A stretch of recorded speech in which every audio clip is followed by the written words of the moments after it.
हर हर महादेव। प्रिय भक्तों, आज मैं आपको सुनाऊंगी दूसरे सावन सोमवार व्रत की कथा और आरती। तो सभी प्रेम से कहिए श्री गणेश भगवान की जय, गौरी शंकर भगवान की जय। अमरपुर नगर में एक धनी व्यापारी रहता था। दूर दूर तक उसका व्यापार फैला हुआ था। नगर में उस व्यापारी का सभी लोग मान सम्मान करते थे। इतना सब कुछ होने पर भी वह व्यापारी अंतर मन से बहुत दुखी था, क्योंकि उस व्यापारी का कोई पुत्र नहीं था। दिन रात उसे एक ही चिंता सताती रहती थी, उसकी मृत्यु के बाद उसके इतने बड़े व्यापार और धन संपत्ति को कौन संभालेगा। पुत्र पाने की इच्छा से वह व्यापारी प्रति सोमवार भगवान शिव की व्रत पूजा किया करता था। सायंकाल को व्यापारी शिव मंदिर में जाकर भगवान शिव के सामने घी का दीपक जलाया करता था। उस व्यापारी की भक्ति देखकर एक दिन पार्वती ने भगवान शिव से कहा, हे प्राणनाथ, यह व्यापारी आपका सच्चा भक्त है। कितने दिनों से यह सोमवार का व्रत और पूजा नियमित कर रहा है। भगवान, आप इस व्यापारी की मनोकामना अवश्य पूर्ण करें। भगवान शिव ने मुस्कुराते हुए कहा, हे पार्वती, इस संसार में सबको उसके कर्म के अनुसार फल की प्राप्ति होती है। प्राणी जैसा कर्म करते हैं उन्हें वैसा ही फल प्राप्त होता है। इसके बावजूद पार्वती जी नहीं मानी। उन्होंने आग्रह करते हुए कहा, नहीं प्राणनाथ, आपको इस व्यापारी की इच्छा पूरी करनी ही पड़ेगी। यह आपका अनन्य भक्त है, प्रति सोमवार आपका विधिवत व्रत रखता है और पूजा अर्चना के बाद आपको भोग लगाकर एक समय भोजन ग्रहण करता है। आपको इसे पुत्र प्राप्ति का वरदान देना ही होगा। पार्वती का इतना आग्रह देखकर भगवान शिव ने कहा, तुम्हारे आग्रह पर मैं इस व्यापारी को पुत्र प्राप्ति का वरदान देता हूँ, लेकिन इसका पुत्र 16 वर्ष से अधिक जीवित नहीं रहेगा। उसी रात भगवान शिव ने स्वप्न में उस व्यापारी को दर्शन देकर उसे पुत्र प्राप्ति का वरदान दिया और उसके पुत्र के 16 वर्ष तक जीवित रहने की बात भी बताई।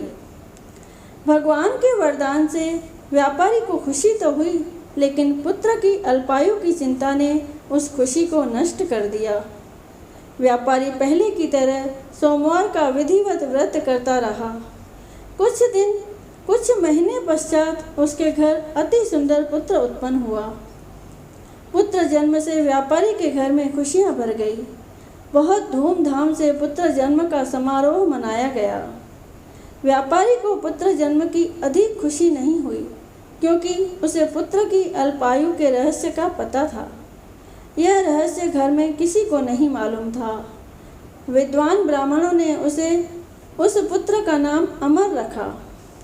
जब अमर 12 वर्षों का हुआ तो शिक्षा के लिए उसे वाराणसी भेजने का निश्चय हुआ। व्यापारी ने अमर के मामा दीपचंद को बुलाया और कहा कि अमर को शिक्षा प्राप्त करने के लिए वाराणसी छोड़ आओ। अमर अपने मामा के साथ शिक्षा प्राप्त करने के लिए चल दिया। रास्ते में जहाँ भी अमर और दीपचंद रात्रि विश्राम के लिए ठहरते, वहीं यज्ञ करते और ब्राह्मणों को भोजन कराते थे। लंबी यात्रा के बाद अमर और दीपचंद एक नगर में पहुँचे। उस नगर के राजा की कन्या के विवाह की खुशी में पूरे नगर को सजाया गया था। निश्चित समय पर बारात आ गई, लेकिन वर का पिता अपने बेटे के एक आंख से काने होने के कारण बहुत चिंतित था। उसे इस बात का भय सता रहा था कि राजा को इस बात का पता चलने पर कहीं वह विवाह से इनकार न कर दे, इससे उसकी बदनामी होगी। वर के पिता ने अमर को देखा तो उसके मस्तिष्क में एक विचार आया। उसने सोचा, क्यों न इस लड़के को दूल्हा बनाकर राजकुमारी से विवाह करा दूं। विवाह के बाद इसको धन देकर विदा कर दूंगा और राजकुमारी को अपने नगर में ले आऊँगा। वर के पिता ने इसी संबंध में अमर और दीपचंद से बात की और दीपचंद ने धन मिलने के लालच में वर के पिता की बात स्वीकार कर ली। अमर को दूल्हे के वस्त्र पहनाकर राजकुमारी चंद्रिका से विवाह करा दिया गया। राजा ने बहुत सा धन देकर राजकुमारी को विदा किया। अमर जब लौट रहा था तो सच नहीं छिपा सका और उसने राजकुमारी की ओढ़नी पर लिख दिया, राजकुमारी चंद्रिका, तुम्हारा विवाह तो मेरे साथ हुआ था। मैं तो वाराणसी में शिक्षा प्राप्त करने जा रहा हूँ।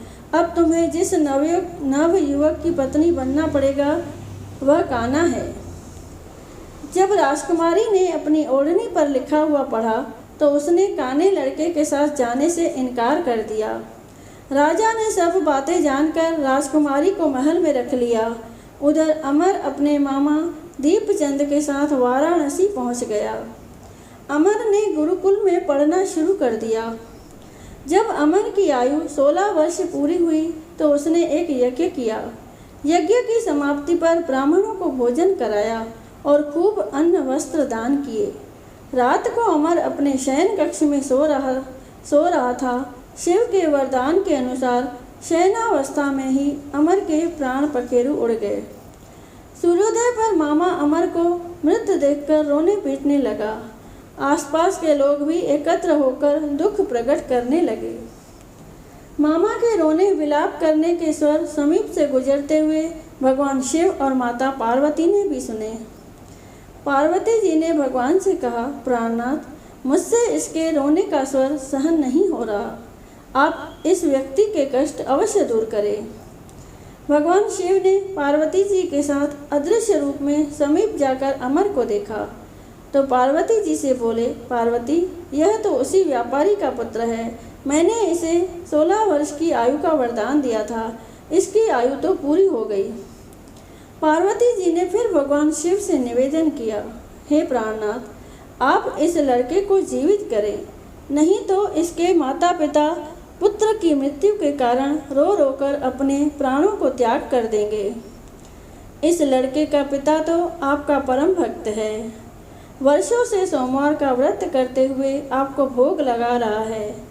पार्वती के आग्रह करने पर भगवान शिव ने उस लड़के को जीवित होने का वरदान दिया और कुछ ही पल में वह जीवित होकर उठ बैठा।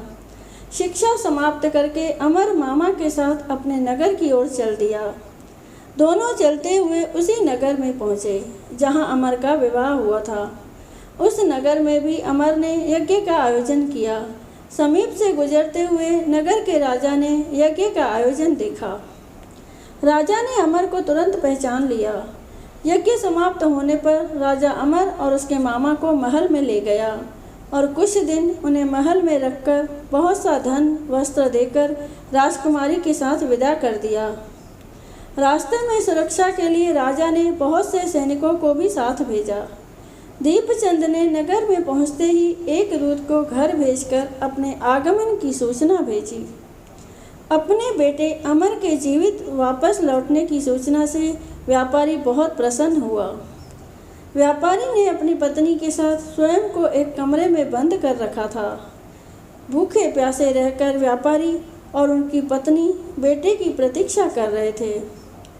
उन्होंने प्रतिज्ञा कर रखी थी कि यदि उन्हें अपने बेटे की मृत्यु का समाचार मिला तो दोनों अपने प्राण त्याग देंगे। व्यापारी अपनी पत्नी और मित्रों के साथ नगर के द्वार पर पहुंचा। अपने बेटे के विवाह का समाचार सुनकर पुत्रवधू राजकुमारी चंद्रिका को देखकर उसकी खुशी का ठिकाना न रहा।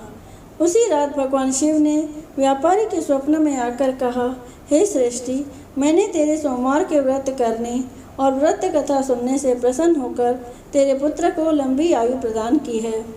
व्यापारी बहुत प्रसन्न हुआ। सोमवार का व्रत करने से व्यापारी के घर में खुशियाँ लौट आई।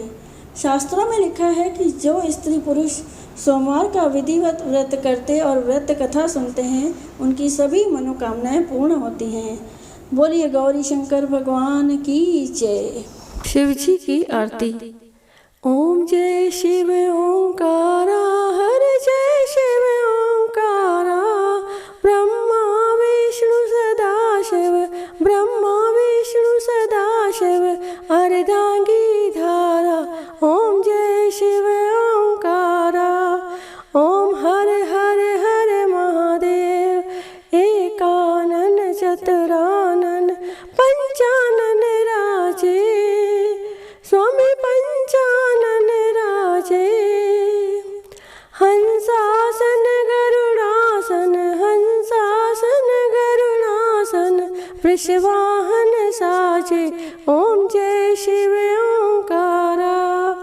दोय भुज चार चतुर्भुज दस भुज ते सोहे स्वामी दस भुज ते सोहे।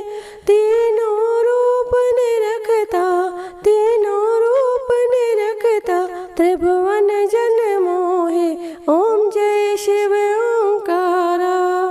अक्षमाला बनमाला मुंड माला धारी स्वामी मुंड माला धारी। चंदन मृग मद चंदा चंदन मृग मद चंदा भोले शुभकारी ओम जय शिव ओंकारा। श्वेतांबर पीतांबर बागांबर अंगे स्वामी बागांबर अंगे।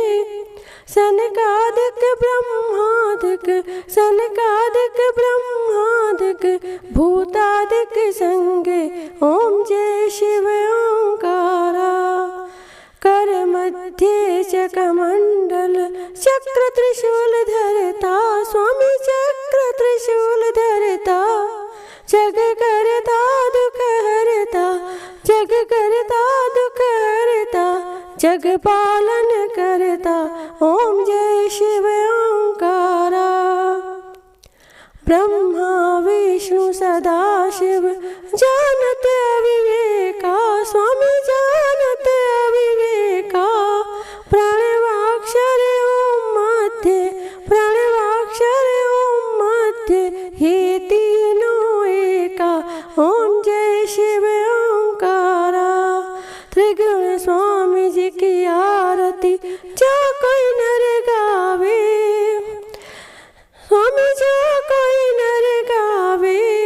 कहत शिवानंद स्वामी भरत महामुनि स्वामी सुख संपत्ति पावे। घर लक्ष्मी आवे सब दुख मिट जावे ओम जय शिव ओंकारा ओम जय शिव ओंकारा।